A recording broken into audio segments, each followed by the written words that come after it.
After capturing Manchuria from its ancient Chinese rival, Japan committed unspeakable crimes. Under the leadership of Surgeon General Shirō Ishii, the infamous Unit 731 set out to test biological and chemical weapons on thousands of Chinese, Russian, American, and British prisoners of war and civilians. Ishii had the full support of the High Command to develop biological weapons that could be used against the United States. The ambitious program would manipulate the bubonic plague, cholera, dysentery, and other diseases to analyze their reactions. But the end of the war prevented Ishii from committing further calamities, and in a twist of fate, he eventually became useful to the American military.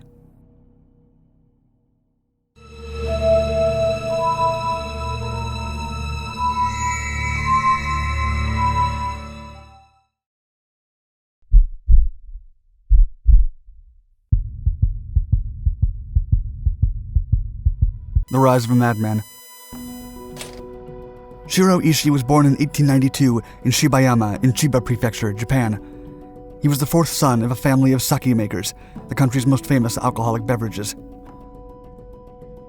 After finishing basic studies, Ishii attended the Kyoto Imperial University to study medicine. He graduated in 1921 and was commissioned to the Imperial Army as an army surgeon with the rank of lieutenant. A year later, Ishii was sent to the Army's medical school in Tokyo. While there, his superiors were impressed by his unique abilities and awarded him a scholarship to study a postgraduate degree at Kyoto University. Ishii would once again impress his superiors and teachers for his discipline, dedication, and thirst for knowledge. His practice of growing bacteria in petri dishes and letting them evolve to further analyze them left the personnel in awe. After earning his degree, Ishii was promoted to surgeon captain, and the Japanese authorities decided to send him to Europe and the United States to study the effects of biological warfare during World War I. Chemical weapons used during the First World War affected thousands of soldiers from all sides. Like artillery and aircraft, they seemed to be the future of warfare. Mustard gas, chlorine, and phosgene were so lethal that they were banned from military use, according to an updated 1907 Hague Convention on Land Warfare that was reinforced when the conflict ended. The Geneva Protocol would eventually prohibit the use of chemical and biological weapons in 1925, something that infuriated Ishii. He would then become a tenacious advocate for creating a Japanese bacteriological weapons program. After spending 2 years around the world, Ishii returned to Japan in 1930 with plenty of information about the impact of biological and chemical weapons in warfare. Ishii then gained the support of the Minister of the Army, Sado Araki, and Army Major General Tetsuza Nagata to create his program. A meningitis epidemic then broke out in Shinoku, and Ishii developed a successful water purification filter that helped stop the outbreak. Because of this feat, Ishii caught the emperor's eye and was promoted to the rank of mayor. A year later, in September of 1931, Japan launched the invasion of Manchuria. The Chinese were swiftly defeated, and in early 1932, the Japanese established the puppet state of Manchukuo. It was then that Ishii was finally cleared to move forward with biological experiments and was named the head of a testing and production facility in Manchuria. Ishii's institution was euphemistically called the Anti-Epidemic Water Supply and Purification Bureau. It would eventually evolve into the infamous Unit 731.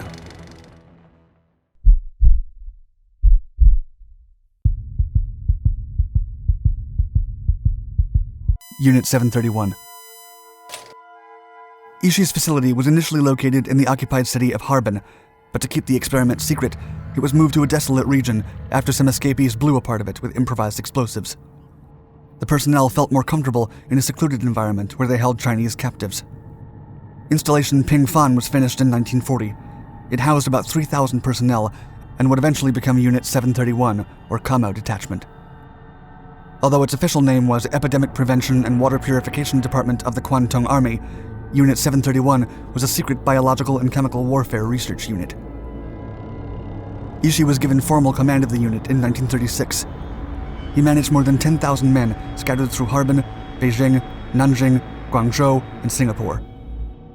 Ishii once allegedly told his men that, quote, "A doctor's God-given mission is to block and treat disease, but the work upon which we are now about to embark is the complete opposite of these principles."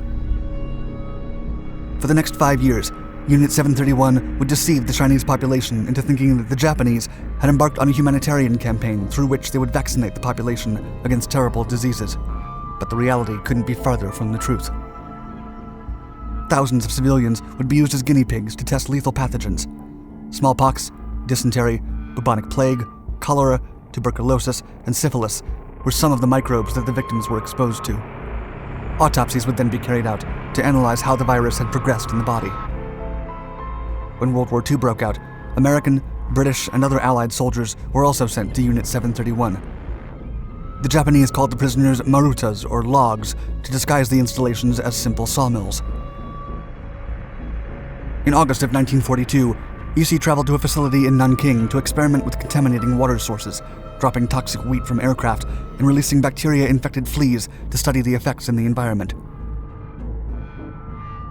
The ensuing epidemics cost the lives of thousands of Chinese people. But Ishii was not satisfied with the results and started performing even more controversial experiments. Unit 731 was known to experiment with body parts to test human resistance. Prisoners were also injected with several different substances to analyze their reactions, and some were submitted to lethal doses of X-rays.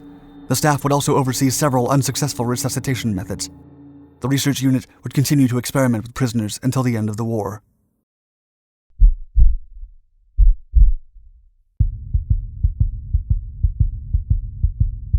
Post-war. The Japanese Operation Cherry Blossoms at Night was developed to launch lethal pathogens on the United States, but the end of the war in August of 1945 prevented this. Ishii and Unit 731 unsuccessfully tried to cover up the atrocities they committed by destroying every possible piece of evidence, but the main laboratories in Tokyo and Harbin were overtaken by US forces.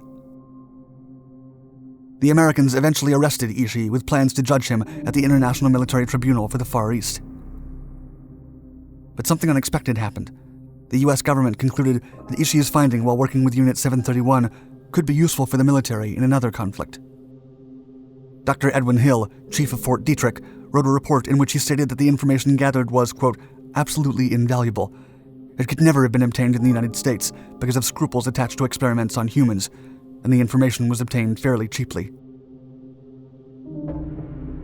As such, Ishii and several doctors received immunity from the tribunal in exchange for more information about the biochemical experiments.